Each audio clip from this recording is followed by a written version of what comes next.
তো hello guys, আসসালামু আলাইকুম। সকালে ঘুম থেকে উঠলাম, এখন একটু যাবো দেখি কাজ হয় নাকি। কাজ হইলে যা কাজ করবো, আর না খায় দেখা যাক। তো যাই, মুদির কল দিছে।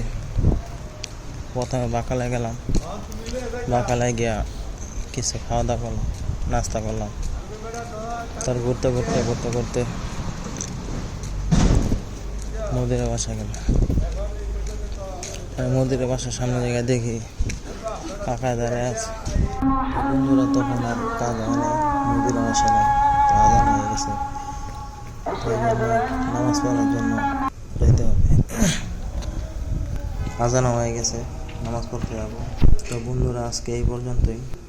নামাজ পড়ে খাওয়া দাওয়া করবো। আপনারা ভালো থাকবেন, আমিও